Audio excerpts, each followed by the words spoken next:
You know Gray Bar for electrical parts, but there's one more thing you may not be thinking of us for that can help maximize your next project's total value. Our pre-project planning services are designed to help you win the bid, save on labor costs, and keep your installers productive across your entire build. The sooner you call us, the better. Because when we're there from the beginning, we can anticipate your needs and help you solve problems before they become problems. Yep, Gray Bar does that.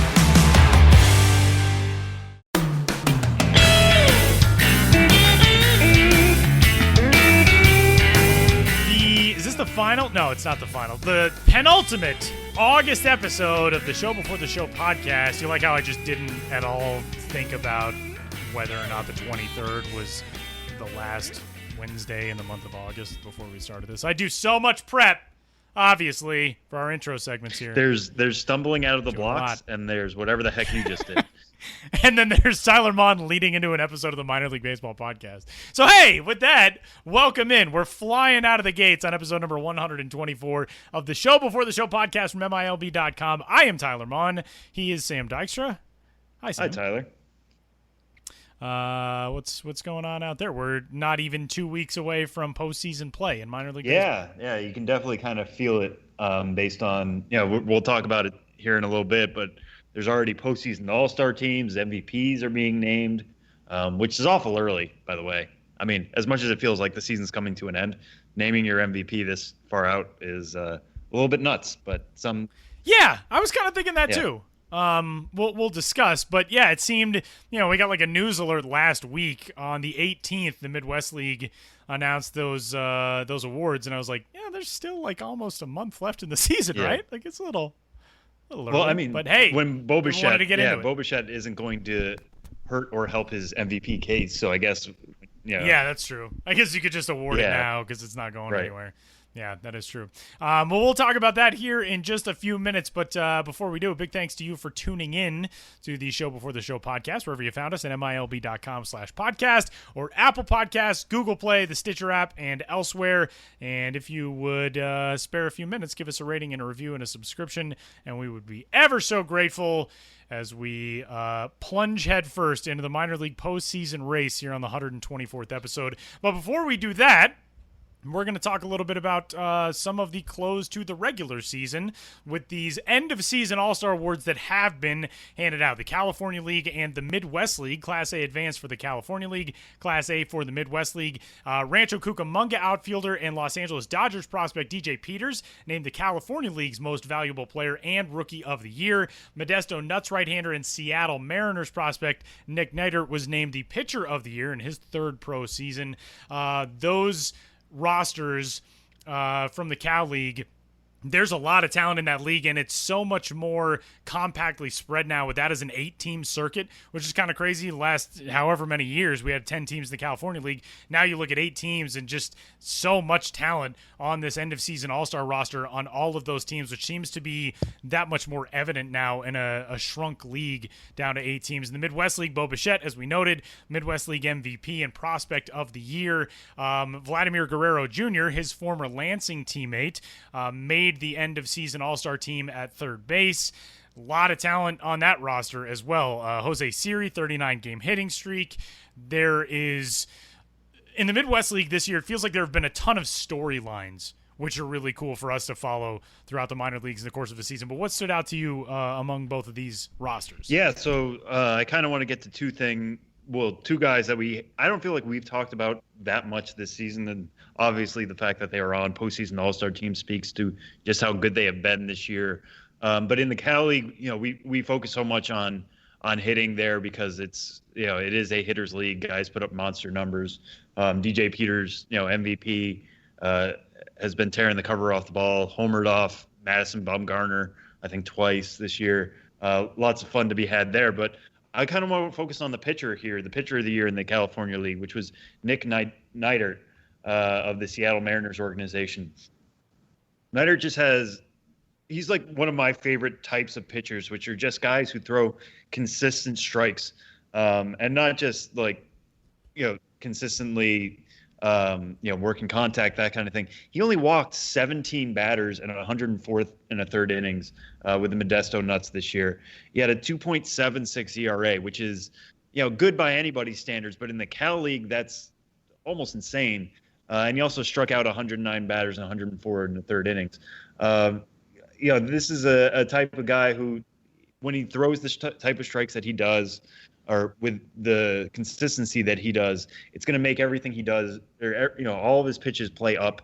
And he's got a really good curveball, or excuse me, a really good changeup, a solid fastball. His breaking stuff is average to a little bit below average. But when you're a hitter going up against guys who is going to fill up the zone, sometimes it doesn't always matter exactly how special the stuff is. The guys know they have to be aggressive. They're going to be swinging first pitch, second pitch, because they don't want to get to a point where they're down 0-2. I think that's kind of the case with Neidert. Now he's up at Double-A Arkansas, currently on the disabled list. Hasn't necessarily had the same success there, so I'm kind of interested to see whether that is just him. Small sample is only 6 starts, but he's got a 6.56 ERA in Double-A, or was that end of year fatigue? What kind of went on there? Lots of interesting things with him, but the fact that he had the success that he did in the Cal League certainly earned the Pitcher of the Year award out there. Makes him continually one to watch. He's now the number 2 prospect in that Mariners system, which is notable. Following the departure of Tyler O'Neill, he moves into that number 2 spot. He is their best pitching prospect at this stage. Moving over to the Midwest League, as you mentioned, Tyler, so many guys in that league that we have talked about: Bo Bichette, Vladimir Guerrero Jr. Kind of notable that Bichette got Prospect of the Year, which is kind of an interesting award over Guerrero, because Guerrero, as we know, is a top 10. You can make the argument for top 5 overall prospect in the game right now. Bichette doesn't have quite that same standing, at least in the prospect community. Not that he isn't a great prospect himself. But the fact that people still saw Bichette as the better prospect is kind of interesting from that standpoint. But one guy I want to highlight again, because I just don't feel like maybe I haven't personally talked about him enough. We've written about him a little bit here and there, is Jesus Sanchez, the number 73 overall prospect in the game right now. Number 4 prospect in a Ray system that I think has kind of upped it a little bit this year. It certainly got deeper, certainly a little bit more noticeable. As of right now, he's hitting .306 with 15 homers in 107 games at Class A Bowling Green. Only 19 years old, batting from the left side. He's got really good size at 6'3", 210 pounds. Above average run tool, above average arm. Everything's kind of there for him to pop. Nothing is specifically overall plus right now. He's a really good fielder. That might be the best part of his game right now, most fully formed part of his game. But for somebody to already hit double-digit home runs, already be hitting above 300 over a full season, over 100 games, as a teenager, is really something special. That's how he's kind of moved up, not only in the Rays ranks, but into the top 100 overall. I'm really excited to see what he can do now that he's kind of laid that groundwork for that, and what will kind of happen for him going forward now that he's found the success over a longer season. He had success before in rookie levels, but not anything close to this at Bowling Green. So Sanchez, one of the outfielders on that Midwest League postseason All-Star team, definitely keep an eye on him going forward. Otherwise, you pretty much know all the big names in that one if you've been listening to this podcast, reading the site over the year. And normally that's how these postseason All-Star teams kind of work. There's never anything too controversial, because if guys have been in the league long enough or performed well enough, they're going to be honored. And they're all-star teams, so there's multiple spots sometimes, and sometimes there's utility spots, all that kind of stuff. So more of these will be coming out in the weeks to come. Midwest League, California League, jumping the gun a little bit, but I'm sure by the time we talk next week, there will be a couple others that we can kind of sift through and discuss. One of the guys who's got a really cool storyline, just as a final note on this, Tommy Eveld of the Arizona Diamondbacks organization, a relief pitcher, was selected to that role in the Midwest League. He's pitched for Kane County this year, as well as pitching for Visalia in the California League after his promotion from Kane County. With the Cougars, he went 1-0 with a 0.33 ERA in 22 games, 14 saves, and 14 save opportunities. But Tommy Eveld was a wide receiver, or was a scout quarterback, rather, for the South Florida Florida Bulls, University of South Florida, back when he was in college, and then had undergone a position switch, tore some ligaments in his knee, and decided maybe I'll try baseball, and now is a professional baseball player after being a college football quarterback, which is just insane to me, but a really cool story for Tommy Eveld. Another thing to note, off of that Midwest League roster, West Michigan has been one of the best teams in minor league baseball throughout the entirety of this season. They've led the minors in wins and in winning percentage. They had one representative on that team, Gregory Soto, a left-handed pitcher, which gives you an inkling of A, how talented the Midwest League is as a whole, and B, how amazing it is that team of not necessarily the highest regarded prospects throughout the minor leagues. You wouldn't say that's the most prospect-laden roster. It wasn't even the most prospect-laden roster in the Midwest League, but how well they have played this year under Mike Rebello, who was named the manager of the year in the Midwest League for West Michigan as well. So whenever we talk about development versus results, process versus results, that's kind of one of those microcosmic examples of that type of thing around the minor leagues. So we'll have a whole lot more of these stories coming to MILB.com soon as the rest of the leagues around minor league baseball announce their end of season all-stars and MVPs and pitchers of the year and all that kind of stuff, and we'll continue breaking those things down. Strike two this week, Sam. Fernando Tatis Jr. is headed up 2 levels, not just one, but 2 levels in the San Diego Padres organization. He's actually already made his debut at Double-A, leaps over Class A advanced Lake Elsinore after really impressing in 117 games with Class A Fort Wayne. Over that stretch, the 18-year-old shortstop batted .281, .390, .520, and got better as the season went along. He has been a really, really fun one for us to watch this season. This is a very aggressive promotion, obviously. It's not just aggressive in that he skips a level, but he jumps over a level and right into arguably the most difficult level in the minor leagues. Does so on the heels of a dominant August. 16 games in August with Fort Wayne. He slashed .370, .539, .722 over the course of those 16 games. And most people, most prospect observers, feel like he is ready. But this is one heck of a jump for Tatis. Yeah, and I think there's a couple of things at play there. A, like you said, just how hot he was at the end. He had certainly earned a promotion to somewhere. But when you look at why maybe he went to San Antonio and not Lake Elsinore, Lake Elsinore currently sits 12 games out of the California League South Division second half race. Their elimination number is 1. So if they lose or Rancho Cucamonga wins tonight, tomorrow, any time between now and the end of the season, Lake Elsinore is automatically eliminated. San Antonio, the Double-A team for the Padres, already clinched a first half division title in the Texas League South Division. They're currently 2.5 games up in the second half. So they're already going to the playoffs. I think this move was about getting Tatis some extra games, some meaningful games that matter. And the fact that San Antonio had that position for him is an interesting one.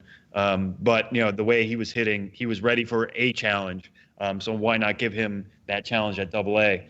Now, what he does the rest of the way at San Antonio, I think, doesn't really matter. He could go 1 for, 30 the rest of the way. That might kind of hurt his confidence a little bit. But the way he's performed over a full season, and mind you, he is still only 18 years old. He's not turning 19 until January 2nd of the offseason. So he already has so much to take away from this year. He's one of 7 guys with 20 homers and 20 steals, 21 homers this year for Fort Wayne, 29 stolen bases. That set a Fort Wayne franchise record, by the way. The 21 home runs? Yeah. It did. So he's already overperforming. He's shown more in the run tool than any of us kind of thought. So why not see how much they can push him? If it doesn't work out, well, they can, he has plenty of laurels to rest on. Not that he should do that, but plenty to look back on this year, realize the success he's had, carry that next year. Does this automatically mean that, he's going to start in San Antonio opening day next year? I don't think that's true either. They could very well move him back to Lake Elsinore at the end, at the start of the year, let him, push himself again as only a 19-year-old in the California League and let that kind of go up. But there's a lot of things that go into the calculus of why he's up with the Missions at this point. Now, what I think is really cool about this Missions team, it might be one of the most filled teams in the minors right now. But not only that, it's also so stuffed with young talent. Beginning of the year, Luis Urias was I think he was the youngest player in the Texas League. He's only 20. Then he was usurped by Josh Naylor, first base prospect in the Padres system, who is also his teammate, who is also only 20. Now they've both been usurped by Fernando Tatis, who's only 18. For some reason, the Padres keep deciding that these guys are ready. We've talked so much about what the Braves are doing with aggressively pushing their teenage prospects up the chain. The Padres are equally doing that with their position players, funneling them through the Texas League. So Urias was kind of a guy who was playing a little bit of short, a little bit of second. He moved over to second in the first game, allowed Tatis to play short. I'm still kind of interested to see how that's going to play out. Tatis at 6'3", 185 pounds. A lot of people don't think he's necessarily going to stick there just because of his size. He'll probably maybe lose a step in terms of his quickness as he gets older. Could certainly profile at third base, has the bat to profile at third base. Like I said, already over 20 homers. That's only going to grow as he gets older. So a lot to like in this guy. He's already shot up to number 58 overall. He was the number 8 prospect in the Padres system at the beginning of the year, now number 4. If he can do anything in the Texas League, his stock's only going to go further up. If he doesn't really perform that well, down the stretch into the postseason, whatever, it's not going to hurt his stock. This was obviously more aggressive than any of us thought he would possibly get at this time of year. But it's a fun assignment, so we'll keep an eye on it. It is going to be pretty fun to watch. It's a little incubator. It's the next couple of weeks. There's not really much risk in it. And the plan for 2018 is presumably already etched for Fernando Tatis in terms of what the Padres envision for him. It doesn't necessarily mean that's going to be the way it plays out, but you get to kind of play with house money a little bit and test a guy at that level at 18 years old to finish off the 2017 season. We'll wrap things up with Strike 3 this week. Getting close to the end of the season. We're honoring end of season All-Stars, all that type of stuff. Sam, who do you feel like in the prospect world has sort of flown under the radar in 2017? Yeah, the reason why I kind of want to talk about this week is, I had a tool shed that went up today about Nationals number 10 prospect Daniel Johnson, who, I can't remember exactly. It might have been Tatis. Anyways, I was looking up this past week who are the 2020 guys in the minors right now. Some of the names you're definitely going to recognize. Tatis is one. Scott Kingery is another. Monte Harrison, in the Brewer system, I've written a little bit about him. We've talked about a little bit about him. He's certainly broken through. Ronald Acuna is probably the breakout prospect of the year. It's between him and Kingery. Kyle Tucker is a top 100 prospect. So among 2020 guys, there's these group of people that you have definitely heard about, or you've definitely heard us talk about. They're kind of on everybody's radar. Johnson is also another 2020 guy. He has 21 homers this year, 21 steals in 116 games between Class A Hagerstown and Class A Advanced. And yet I feel like he's flown a little bit under the radar. A big reason for that is, he was a 5th-round pick last year coming out of New Mexico State. Nobody really thought he would have this type of power. Even the Nationals thought, he's a gap hitter. He himself calls himself a gap hitter in my discussions with him. But talking to the Nationals front office player development director, Mark Shalaba, he said pound for pound, he might be the strongest player in their system right now, which is one heck of praise. And then you look at Johnson, he's 5'10", 185 pounds. You realize there's not a lot of pound for pound going on there. But the way he's been able to generate power this year is really interesting. His first full season, and not really doing it in hitters' environments either. The Sally League, Carolina League, these aren't places where we expect we raise an eyebrow when somebody hits more than 20 home runs. When that happens, you feel like it's something legit. And again, with his size, his speed, he's got 70 grade speed right now. That's how he gets to the 21 steals. They think his ceiling on that is particularly higher. They'd like to see him get even more aggressive on the base pass, add to that stolen base total. That speed helps him in the outfield. He's mostly played center this year, but played a lot of right as well. And Shalaba said he has a well above average arm. They're hoping to work on with consistency when it comes to that arm and when it comes to his throws and accuracy and all that. But the buds of a 5-tool player are here with Johnson. And normally when, you can see a 5-tool player coming, they're higher picks, they're first-round picks, second-round picks, whatever. He dropped to the 5th round, which put him under the radar. But when you look at the resume, when you look at what he's done, they're starting to sprout. You can really see a 5-tooler here. Now, do the Nationals need another outfield prospect? You hesitate to say not really, but he's already overshadowed in that system by probably the game's biggest 5-tool prospect in the minors right now in Victor Robles. They acquired Adam Eaton. They traded a lot for Adam Eaton in the offseason this past year. He's got a torn ACL now, but when he comes back, he's still a very big part of their future plans. Bryce Harper, there's still another year of team control for him. I think when I counted it up this year, the Nationals had 13 outfielders that they had used on the major league roster at some point. So Johnson knows kind of what's in front of him, and he's embracing that. He told me it's fun, it's motivating. You've seen so many guys work their way, follow the path that I've kind of taken, so that's a little bit of motivation. But with the way he's kind of showing himself, he's certainly put himself into that conversation for maybe a 2018 debut. So we should probably follow him a little more. But he's one of my most exciting players to watch this year, just given the package of tools that he has and the fact that at least he came a little bit out of nowhere from the beginning of the year.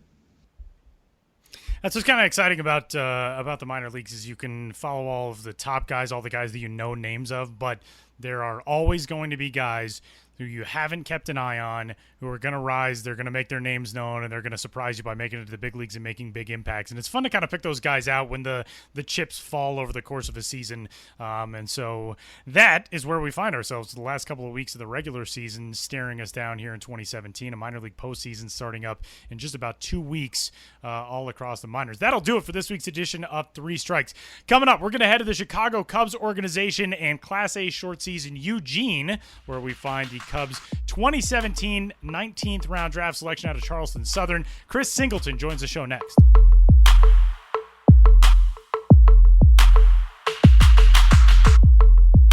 Our guest on this week's edition of the Show Before the Show podcast from MILB.com is Eugene Emeralds outfielder Chris Singleton, who joins us from the Northwest League. Chris, welcome. How are you? I'm doing well. How are you? Great. Thanks for coming on with us. This is your second stop of your debut minor league season, a 19th round pick back in June. Starting the AZL at rookie level, you jump up to Class A short season, 17 games so far with Eugene. What has that transition been like? You go from a college season to a complex league to now a short season league. It's a lot of change. How has the AZL to Northwest League adjustment treated you so far? Yeah, it's definitely a lot of change. It's more games. In the AZL we had some more off days, but here we're playing every single day. So it's definitely been a difference. Chris, this start to your professional career, you get to join an organization that's coming off a World Series championship and very highly regards you. I know that right after the draft, Jason McLeod, who's one of the Cubs' real gurus in evaluating talent, said you were a 19th round pick, but they had you as a top 10 round talent. To get into an organization that not only is coming off a World Series title, but has shown to be so adept at developing prospects, getting guys to the big leagues and having success, how excited were you when the Cubs were the ones to call your name on draft day? I was extremely excited, meeting some people in the front office, meeting my managers and the people that have been helping me out with my mechanics and stuff like that so far. It's been great, and I'm eager to see what the process has for me in the upcoming months, with instructs and stuff like that. So I'm really ready to learn. And what's been the most surprising aspect of pro ball so far? I know you said playing every day in Eugene is a little bit of a wake up, but what about just the pro atmosphere or the pro game itself has surprised you the most? Yeah. For one, as I said, playing every day is definitely different because, in college you play 3 games in a row, then you have an off day to fix some things. But, with pro ball, you got to fix things right before the game, and there's not as much thinking as you can do in college because these guys are great. These guys are really good, so there's not as much thinking. You got to let your athleticism take over at times.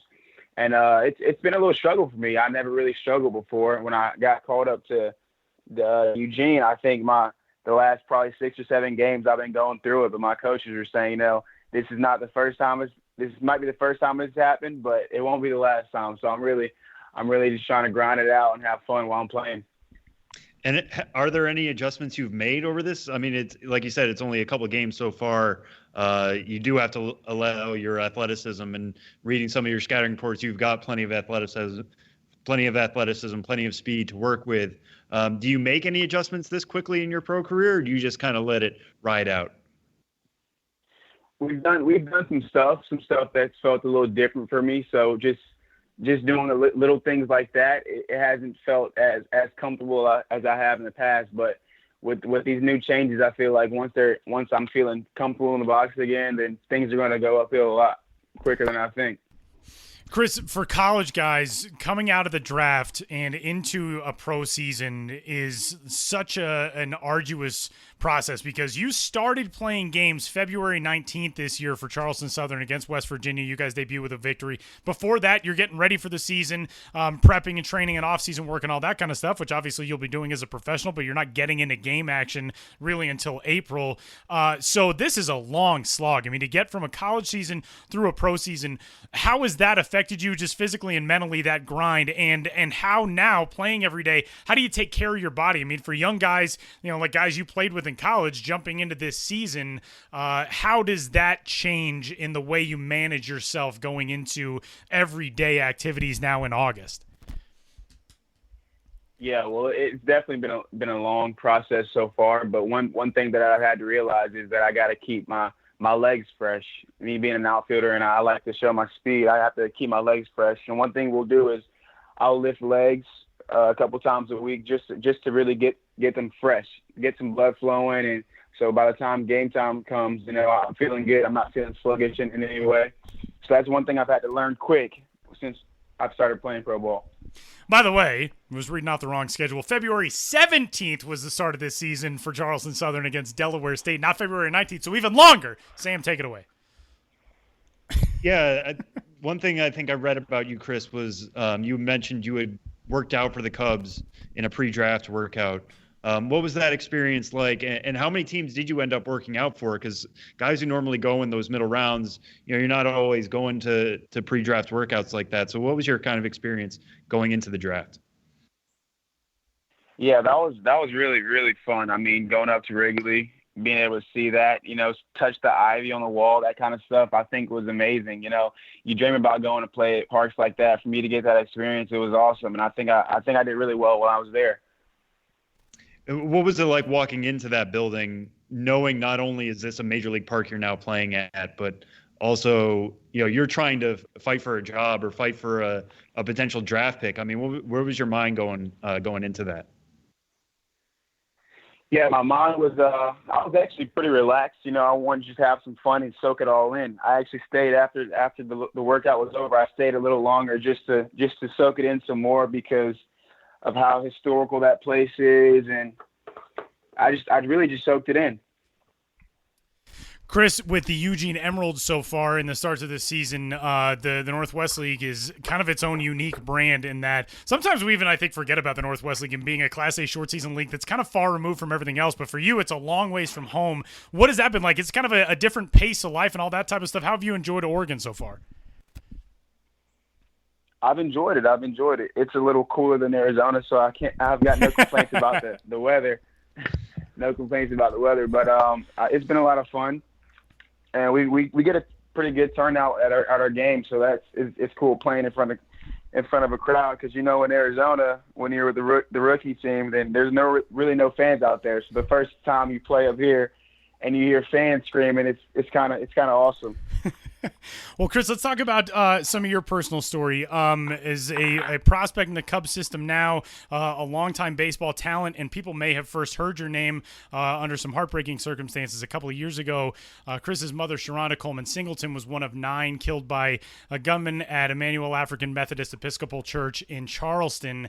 And Chris's father, also named Chris, was a college football player. His mother was a college track athlete. He passed away this February. For those those of us who have never had to deal with something that trying, it's unconscionable to imagine what that's like dealing with that twice, with your father passing away this year. But to be where you are right now, to be a professional ball player, everything that your parents wanted, the way that your mom supported you throughout your baseball career, the videos of everybody hits, everybody scores, the chant that she would lead at your high school games, your college games, and that kind of stuff.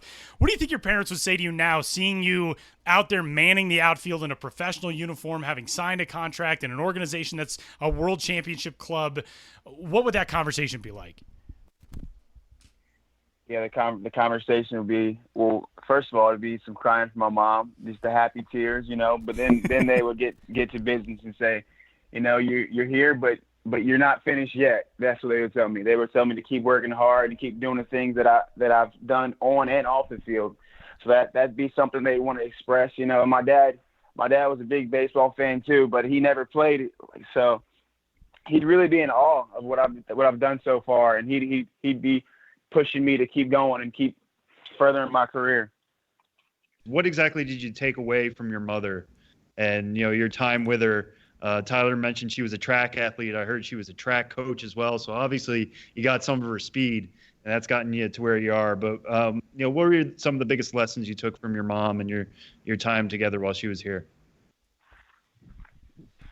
Yeah, she taught me a lot of not only my athleticism, but just as a person. She taught me really how to be a man. So I've had to grow up early since she passed away. I've had to grow up at a young age. I've been living by myself since I've been 18 now.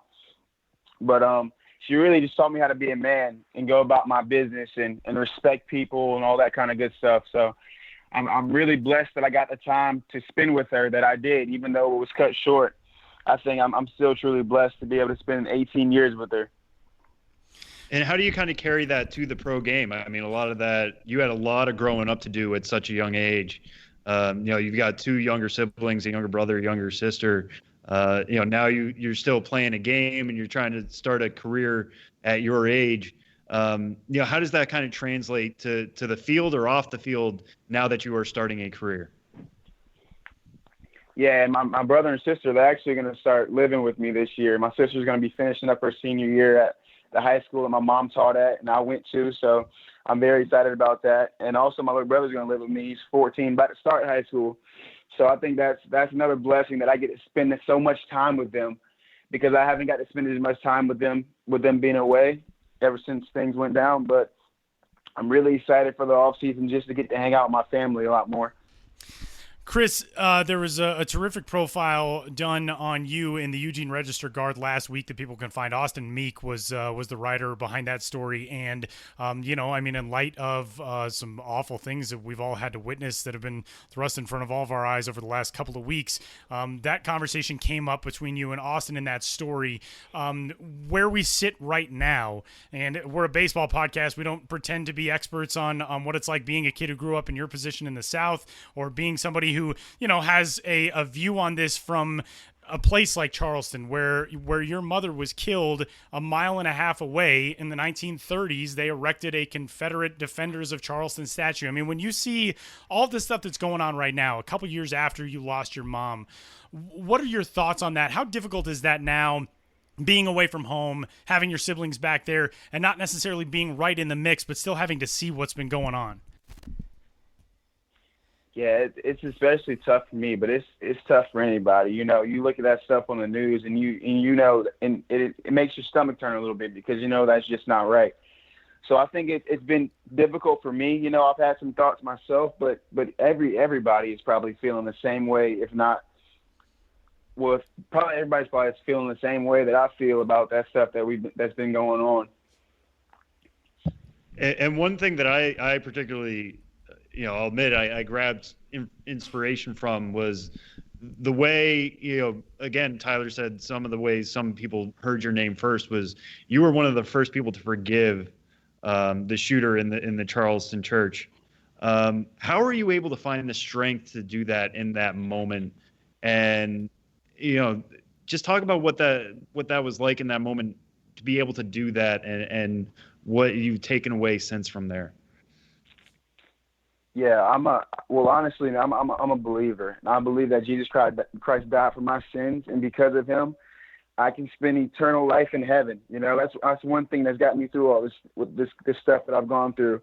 I couldn't imagine going through the stuff that I've gone through and not being a believer. So that's one thing that's kept me strong. Another thing is, like you guys said, my mom, the way she brought me up, and that's been another major part in my life for me to be able to forgive somebody for doing that to not only me but to my whole family. You know. Chris, in that same story in the Register Guard, one of the things that they pointed out is that you've kind of taken on this mantle of being able to talk about stuff like you just said with people around you in baseball, and being able to do that in the minor leagues. Now you're going to be traveling a ton of places. You make the climb from Eugene. Next year you're going to be in South Bend. You're going to be all these different spots, and you get to tell that story and you get to have an impact on people's lives. And that's something that, you know, from everything everybody has ever read about your mom or your dad, would be the thing that they would want most from you. So how to take on that mantle and be somebody who can be more than just baseball, it's a lot of responsibility to assume, but it seems like you're so eager to do that. How has that been your first foray into that as a professional player? I think it's amazing. It's a great opportunity for me to not really just to be just in the Southeast, but be all over this country, you know, and to talk to people. Like the other day, a little kid came up, and when I signed somebody's ball, I signed my signature, and next to my signature, a part of it is, it says love. It says love is stronger than hate. I put love in the greater sign and then hate.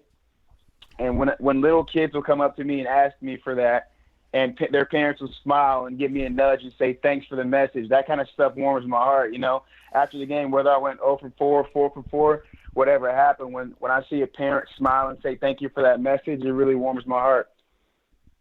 And how much respite do you find in baseball? You know, watching a press conference you gave after the tragedy, you said how the baseball community had kind of wrapped up in you. I know you got a chance to you know, go to Yankee Stadium afterwards and got to take some swings there. The Yankees kind of embraced you. They even sent a message after you were drafted by the Cubs that it didn't matter what team you were in. They were just happy to see you in pro ball. How have you been able to find, you know, a community in baseball that's kind of wrapped you up and helped you through all of this? Well, I feel like baseball is a little different than any other sport, as you guys may know yourselves. You know, we hang out all day, every day. So we're hanging out a lot. I get to talk to my teammates, become friends, you know, and stuff like that. So not only just like a lot of my teammates, some of them don't even know about my story. They don't know. So when they hear, they're like, oh my gosh, man, I never knew. Like they're like, dude, I got so much more respect for you than I had before, just joking around. But no, I think it's been great, you know, just to hang out with them guys every single day. And if they know about my story, they know, and if not, then some don't, you know.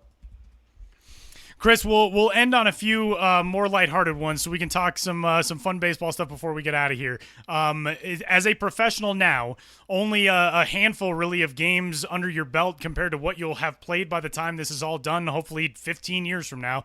But through 29 games, what has been the moment where you said to yourself, oh man, I'm a professional baseball player now? Everybody, it seems like, has one of those moments where it's like, this is tough or this is amazing. What was that for you? I'd probably say my first home run. You know, I hit one when I was in Arizona, and I was feeling pretty good at the plate. And when I hit my first home run, like all the news stations and stuff back home were texting me, calling me, and tweeting at me. And I called my little brother and texted my little sister.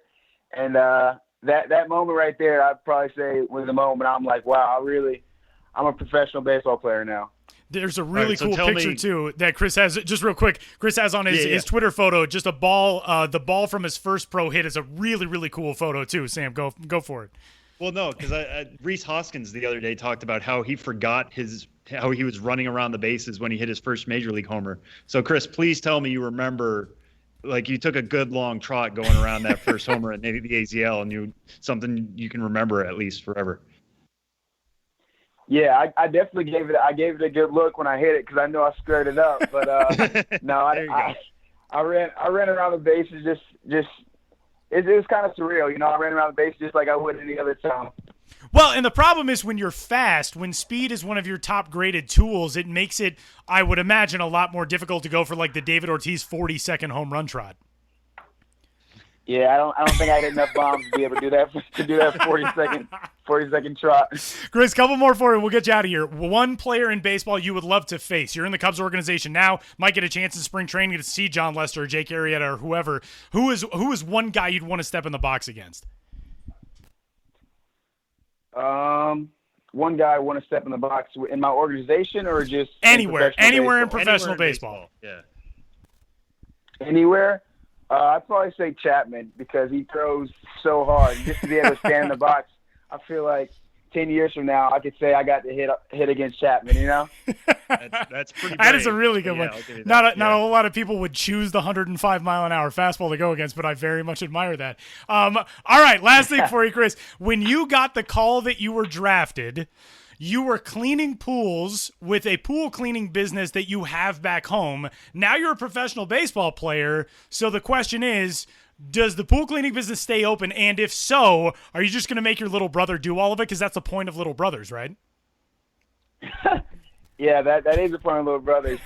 If he wants to make some money, he can definitely be a part of it. But no, me and my high school teammate, we both own it together, and he's been holding down the fort for me since I've been gone. But yeah, I still own the business, and it's actually doing pretty decent back in Charleston. You know, we got great weather there. So yeah. But if my little brother wants a job, he definitely can start cleaning some pools. Is he going to have to apply? Like, are you going to make him, all right, Caleb, you got, like, the whole thing laid out?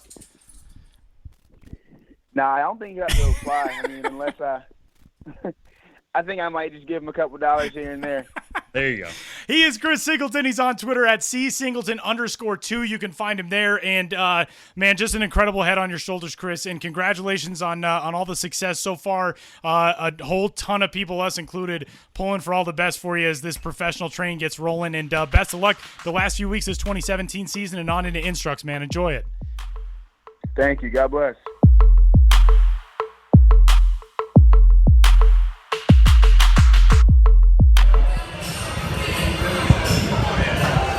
You know, whenever I tune into Twitter, I tune into Ben Hill's Twitter account.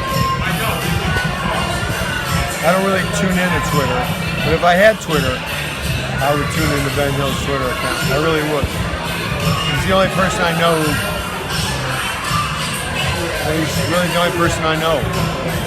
We got to get into it right out of the gate with Benjamin Hill on this week's edition of the Show Before the Show podcast. A week ago, when Ben was getting set to head to the Carolinas for the start of his Carolinas trip, Sam suggested that maybe there was a possibility that in Charleston, Ben would run into the Charleston River Dogs director of fun, one Bill Murray. And that happened. Not only did Ben get to meet Bill Murray, but he got to meet Danny McBride, who you all know as Kenny Powers from Eastbound and Down, and Bill Murray's brother, Brian Doyle Murray, who you all know as Mr. Shirley, Clark Griswold's boss in Christmas Vacation, or as the father of the Bubble Boy on Seinfeld.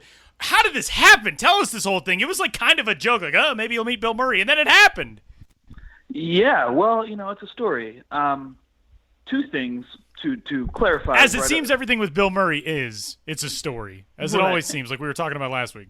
Right. Well, to clarify two things, he was there at the game with Brian Doyle Murray and Danny McBride, but Danny McBride I never met. That's okay. Clarification number one. Clarification number two, when you're listing the credits of Brian Doyle Murray, for me, it basically begins and ends with he played Gus on Get a Life. A retired cop who Chris Elliott moves in with in the second season, and that show is totally off the rails. And you know, I want to keep this interview nice and concise, but if you know anyone listening to this hasn't seen Get a Life, you know, it aired on Fox in 1990-91, 2 seasons. It starred Chris Elliott as a 30-year-old man who lives with his parents. Super surreal. Bob Odenkirk on the writing staff, Charlie Kaufman on the writing staff, and in the second season, Chris moves out into a garage of a house owned by a retired cop named Gus, and that is Brian Doyle Murray. So when I met Brian Doyle Murray in Charleston, I was like, hey man, like I loved Get a Life a lot, and you know, I think he appreciated it. But anyway, Bill Murray, as you guys probably know, is the River Dogs, a co-owner with the River Dogs and the team's director of fun. He has a house in Charleston.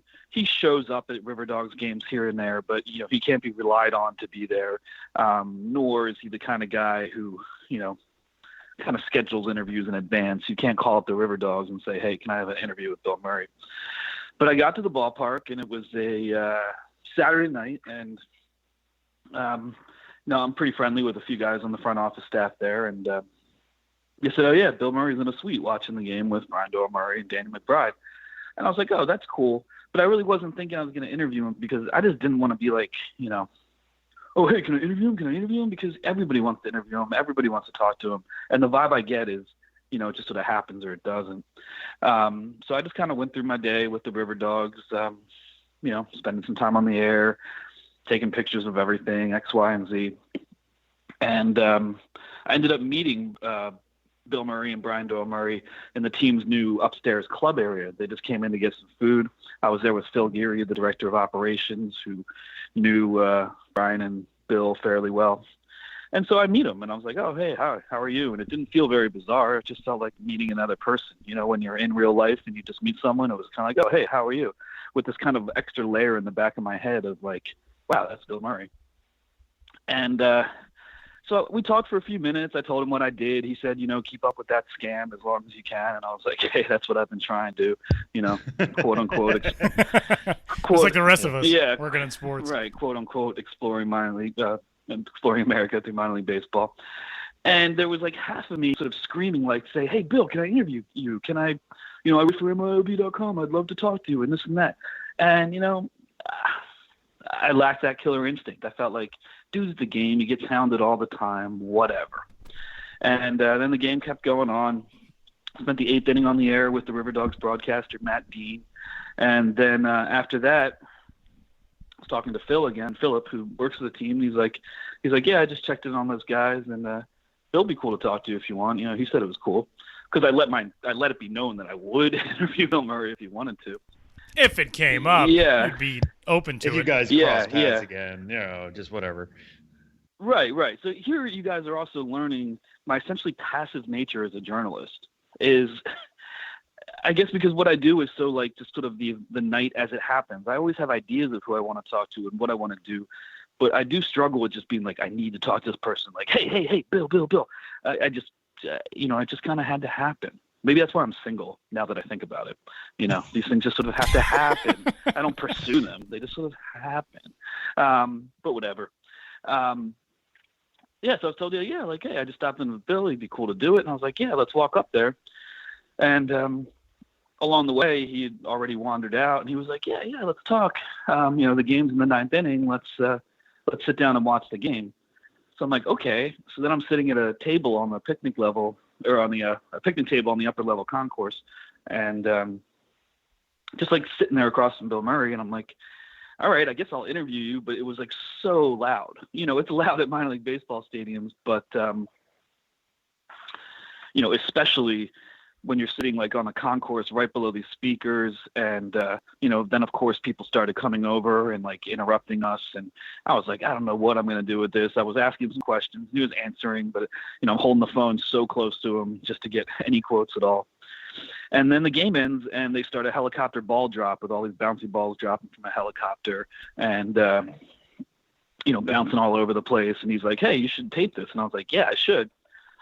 So I just switched from audio to video, and then just started taping the helicopter ball drop and getting Bill Murray interspersed with like Bill Murray's reactions to the helicopter ball drop. So I still have like different footage and quotes that I haven't used yet, because just trying to make sense of all this. And then at the end of the game, I asked him his thoughts on the helicopter ball drop, and then that's what's led to the what has appeared online, a video where he says, as exciting and profound as the helicopter ball drop was, we're opening our ballpark for the eclipse on Monday, and yada, yada, yada. And then that led to his sort of advice on the apocalypse. And I asked him for apocalypse advice tips and blah, blah, blah. So got that video out fairly quickly, along with a short article contextualizing it. And I wouldn't say it went like red hot viral, but definitely has gotten some play.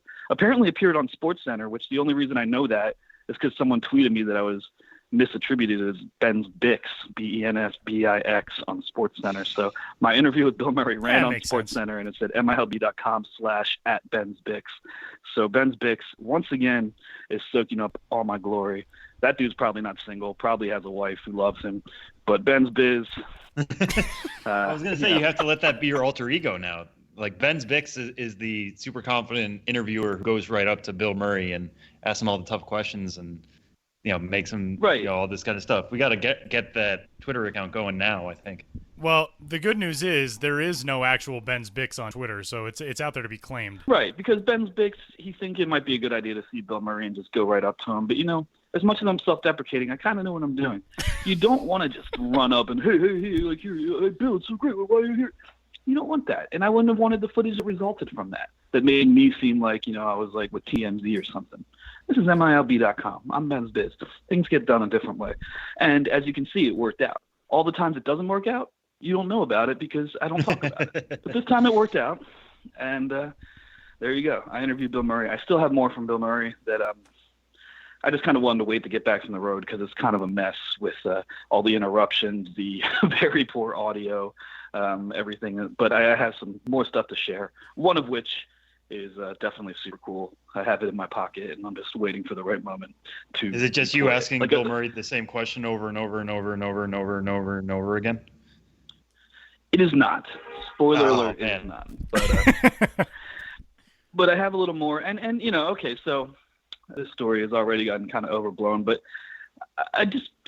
he was just really friendly and engaged with me when I was talking to him. The time he gave me was time he gave to me, and he didn't come across as, put out or like, who is this schmuck? And I think you can see that in the video that's already online talking about the apocalypse, just that he seemed just very down to earth and engaged. And, I guess that's why people love him, He's a hard one to pin down, but if you have him in the moment, and that's what comedy's all about, being in the moment. So, for the time I was with him, like I was, who he was focusing on in the moment, and it came out to be pretty good stuff, despite some of the limitations of just having my phone and it being really loud. And that's why the video, it's way too much of his face in the frame, but I was worried about just not hearing anything at all with all the interruptions and the PA and everything else. So, I was going to say long story short, but that was basically long story long. That's how I met Bill Murray. Check out MILB.com for my article about his thoughts on the eclipse and the apocalypse. And as I said, stay tuned for a little bit more. If you just can't get enough Bill Murray, I'll provide you with a little bit more Bill Murray in your life. And shout out to Brian Doyle Murray, Gus, on Fox's Get a Life, one of the best shows of all time. And Danny McBride, you missed a golden opportunity to meet the one and only Ben's Bix. Right. Next time. There's always a next time, right? Next time, Kenny Powers, next time. Until there isn't. I think he had left early. In the day. But they were all in a suite, and they're working on something. There's a baseball-related project in the works. I do have some quotes from Bill Murray on that, where he basically said, nothing except that something fit in. Now that is exciting. Right. He said basically we're just trying to be funny right now. He gave no details. He just was saying we're doing something. But they were there. They weren't working that night, but they actually were all three at the ballpark together with something larger in mind related to baseball. So stay tuned. Very cool. Well, I feel like Bill Murray's appearance is like the only thing that could, and I don't mean this as a pun, literally overshadow the eclipse, your eclipse experience, because we had talked about that so much months ago leading up to this trip, last week, all that kind of stuff. What was your experience like down in Colombia for the eclipse? You did have a live video on Facebook for that, which was really neat. But it didn't get to see the sun itself. So I want to make sure you actually got to watch it through the glasses they gave you, right? Yeah, I mean, what a 1-2, here in Ben's Bizland, to talk to Bill Murray in Charleston, then go to Colombia and be there for the eclipse. Colombia was in the path of totality. And the reason I chose Colombia as the place to go to is because they had a built-in eclipse delay. Like Charleston didn't, a few other teams didn't. I wanted to be in an environment where you're watching a game and it's literally delayed and then goes into, totality. So, really cool day at the ballpark, huge crowd, almost 10,000 people. More people for that game than any game all season, and consider the fact that they had Tebow on the roster for the first several months of the season. The eclipse outdrew any game with Tim Tebow in it, which I think really says something. So great atmosphere at the ballpark. People really excited for the eclipse. Maybe I should have been on the Facebook Live train a little bit earlier, But I guess when I'm doing what I do at the ballpark, it's often such small stakes, small time stuff that to go live with no context, it seemed like, I don't know about that. But, this is an eclipse. So I stood in, right by the left field foul pole. And, I was thinking, should I use my media pass, get on the field, whatever? And I was like, no, I'm just going to go to the left field foul pole and just kind of be among the people and be able to get a view that encompasses the whole field and the whole ballpark rather easily. And it was apparently a good angle in terms of where the actual sun and moon were and blah, blah, blah. So after 3.5 innings, they delayed the game and I started the Facebook Live video and I shot it. And, the video has done really well. It already has over 100,000 views and so many likes and comments. And people are so positive. They're saying like, wow, thank you, thank you, thank you. And it's like this alternate internet where people are just friendly and appreciative of this video that appeared on the Minor League Baseball Facebook page, MILB on Facebook. And it was awkward, though, because until totality, I was wearing the glasses that you literally can't see anything out of. And so I was filming without being able to see what I was filming while also kind of looking at the sun, but not pointing my camera at the sun. I didn't want my phone to explode. I didn't really know the specifics of all this. But then when totality hit, it was amazing. And you can see this video, it got almost like pitch black. And this whole thing where it started to get dark, then got dark, and then came back to light happened in like 3.5, 4 minutes. And it was bizarre. It was like a dream. And, it's kind of hard to explain unless you were there. But to be there, at a minor league baseball game, my favorite sport, the area in which I've made my living. So in an area in which I feel so comfortable, and then witness collectively and communally this phenomenon that I'd never seen anything like with nearly 10,000 people who were equally as excited was just really cool. The whole thing was really, really cool. And then it's over. Almost like the whole delay was 19 minutes. You can't even have a rain delay, and any delay in baseball, when there's a stoppage in play is usually going to be more than 19 minutes. But the whole thing was 19 minutes, and then the game resumed. It's the bottom of the fourth, and then it was kind of like, oh yeah, it's a Monday afternoon in Columbia. It is hot, and now we got to watch like this minor league baseball game that seemed a little anticlimactic after all that, but wonderful event and a really cool thing to see. I have an article on MILB.com that includes my streaming video that recaps the whole event. And of course, I hope you and everyone else who's listening reads it.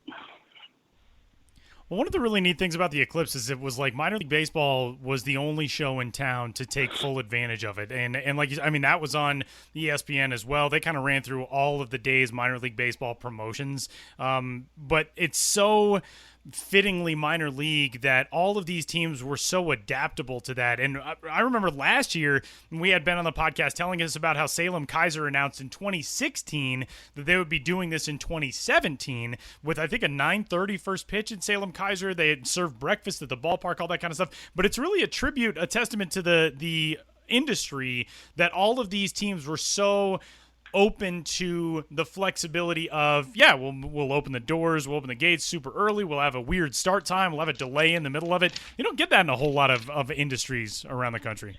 No, I can't really think of anything else that was so well positioned to capitalize on this event, and the teams that did something really did it well.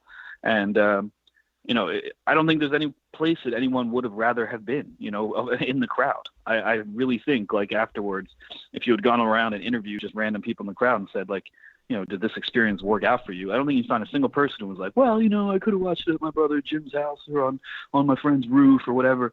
That was a great place to watch it and to be part of a larger event. And it's super cool that it came together.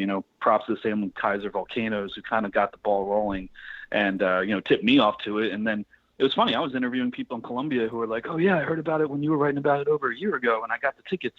It captured my interest immediately. It captured other people's interest. It was really cool to see after Salem Kaiser announced theirs, in the summer of 2016, to see teams, one by one, the 6 other teams in the path of totality announce that they were doing something and really create an event that was without precedent and unparalleled. And, you can't just do something like that for fun.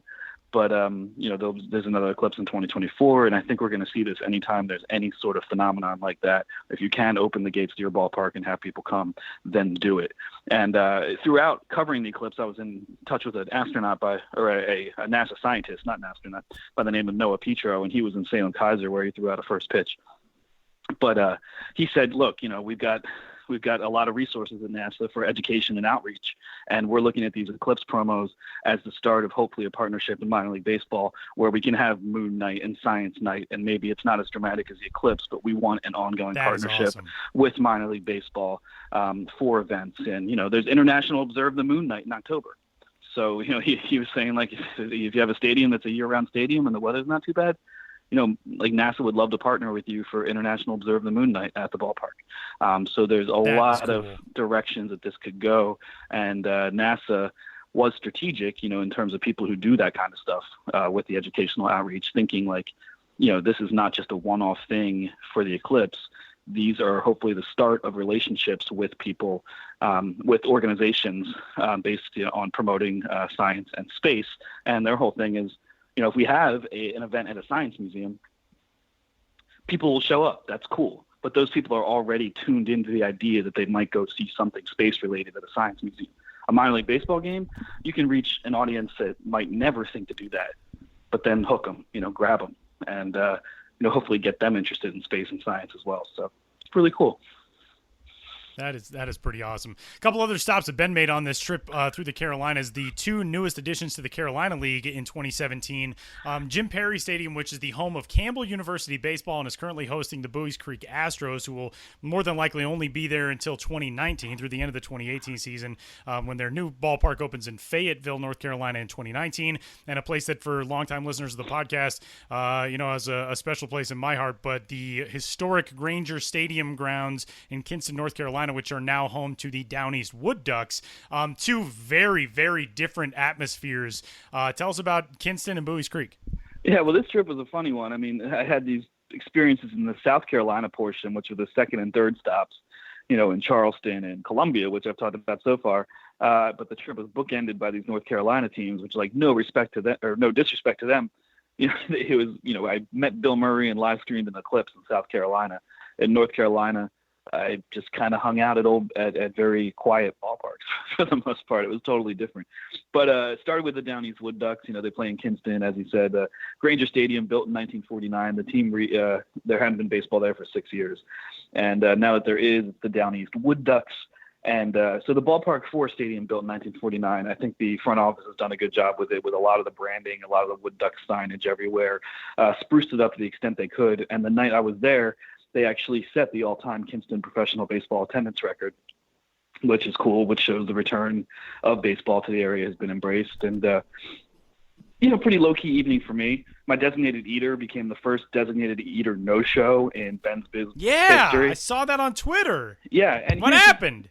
He overslept. He's a writer. He's a reporter, Okay. So he overslept, but I put him on. We've all been there. Right. But I'm putting him on my enemies list, and he remains there. His name's Wes Wolf. I'm sorry, Wes. Whoa. He didn't apologize. I was going to ask you to name names, but you just did it anyways. All right. Cool. No, his name's Wes Wolf. He didn't apologize. I was like getting kind of antsy as the first, second, third inning went on.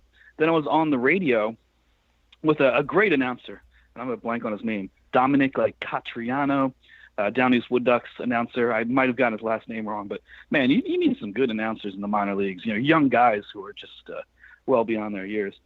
So I was wondering where Wes was. I'm on the air with Dominic, and then finally, after I'm done being on the air, he's just like, "Oh, I overslept." Basically. Yeah, the tweet is embedded in the post and everything. There's no contrite nature to this at all. No, but there wasn't anything like follow up or a direct message of like, "Hey, man, I'm really sorry," because we all make mistakes. We all oversleep at things on occasion. I've done it, but I know me, and I'm prone to guilt. Maybe I should take a lesson from Wes. I would be apologizing like crazy if I just didn't show up for something because I just feel guilt. I always feel that I let people down. It's not a good way to feel.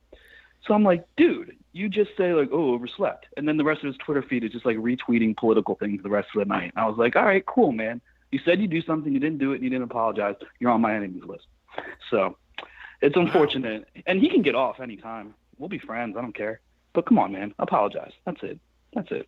This is the most Nixonian interview we've ever had with Benjamin Hill, who you can find on Twitter at Ben's Biz, not Ben's Bix, and the blog is bensbiz.mlblogs.com, not bensbix.mlblogs.com.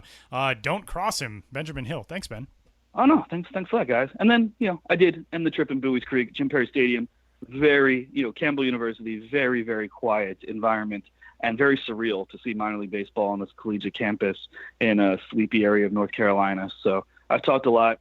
You've already given me my outro, but check that out as well. And if you have time and money or whatever to make it to Bowie's Creek in 2018, I'd really say do it, because once this team moves to Fayetteville, anything related to Bowie's Creek is going to become a collector's item, and the whole experience will be like, wait, what? Yeah, There's a minor league team where? They don't even sell their stuff online. It's just in a trailer. You can contact the team. I might give you some info in the blog on all that. But come on, I know a lot of minor league baseball heads listen to this podcast, So Absolutely. You're going to want to check out Bowie's Creek, because that's going to be a cool little feather in your cap of obscure knowledge. When like, oh yeah, I was at Bowie's Creek. Like, check out my Bowie's Creek Astros hat. If you're wearing that in 10 years, other middle-aged men are going to think you're cool too. So, do it.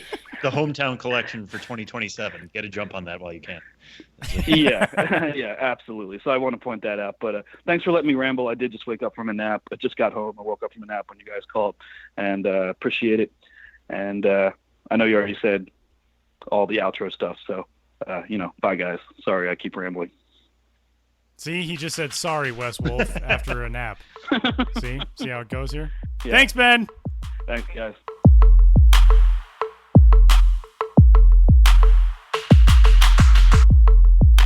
Again, huge thanks to Chris Singleton for joining us a couple of segments ago at @CSingleton_2 on Twitter, and Benjamin Hill at Ben's Biz. And that will bring us to this week's final segment. We'll pick some things to watch on MILB.TV, which you can still pick up for the postseason run and throughout the playoffs in the 2017 minor league season. Sam, what are you watching? Yeah, I've got my eye on a series coming up between Orem and Grand Junction. Actually, I think they're both playing each other pretty much all week. So any one of these games is worth watching. The reason why I bring it up is top Angels pick from this year, Joe Adell, is now with the Orem Owls. He's only played 4 games there as of us talking right now, but he had a pretty good line in the Arizona League, hitting .288 with 4 homers, 6 triples, 6 doubles, and 5 steals in 31 games there, had an .894 OPS. So he's really continued to show all the offensive capabilities we certainly thought he would have when he went pretty high this year in the draft.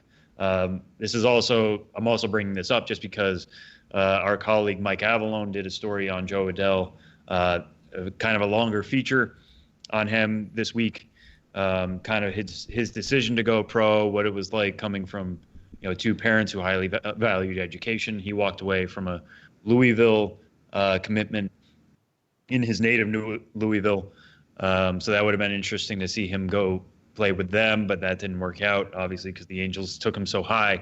And I love the start to the story because it kind of gets into, you'll either see him as Jordan Adell or Joe Adell, and he explains why he goes by J.O. Adell in certain cases, or Jordan in other cases. So check out that story to figure out kind of the reason behind the name, and then check him out on MILB.TV anytime this week. To show you why he's the top Angels prospect in a system that I think is getting even better by the month. What do you got your eye on, Tyler? Yeah, I'm going to go out west as well to the California League, where the San Jose Giants will play host to the Stockton Ports in a Battle of the Bay Area minor league affiliate edition. The San Jose squad has had some really bright spots all year. One who is still with that team is Ryan Howard, the shortstop. Not that Ryan Howard. This Ryan Howard, the shortstop for San Jose this season, was selected to the California League end-of-season all-star team. A .313 hitter on the year with a .743 OPS in 116 games. Played some quality defense, and a fun guy to watch. He'll be in the lineup as San Jose takes on the Stockton Ports coming up this weekend. And also, one other thing to keep an eye on, if you tune in this weekend to the Albuquerque Isotopes and the Salt Lake Bees, you might see me and fellow MILB.com writer Josh Jackson. We're heading to Albuquerque this weekend to watch a little baseball. Just watch for that. Out of your mind on green chili cheeseburgers. Absolutely. That is my entire plan. I'm just going to, the state of Albuquerque on their official tourism website, the state of Albuquerque. They have like a green chili. Oh, the state of Albuquerque, the state of New Mexico, on their official tourism website, they have a green chili cheeseburger trail of like all the best places to get green chili cheeseburgers in the state of Albuquerque, in the state of New Mexico. So So now we know in the state of Albuquerque and the state of New Mexico. We have a 51st state. Now we know it. Yeah, nobody knows the best about. thing. Yeah. The 51st state, the state of green chili. I would support that. That's the state I would want. Yeah, and I would support their flag. I think that would be a very fun flag. Yeah, your submission's in Might now. be a good one. Done by Brandy O's. Oh, of course, yeah. So that'll do it. He's Sam Dykstra. I'm Tyler Maughan. We'll talk to you next week.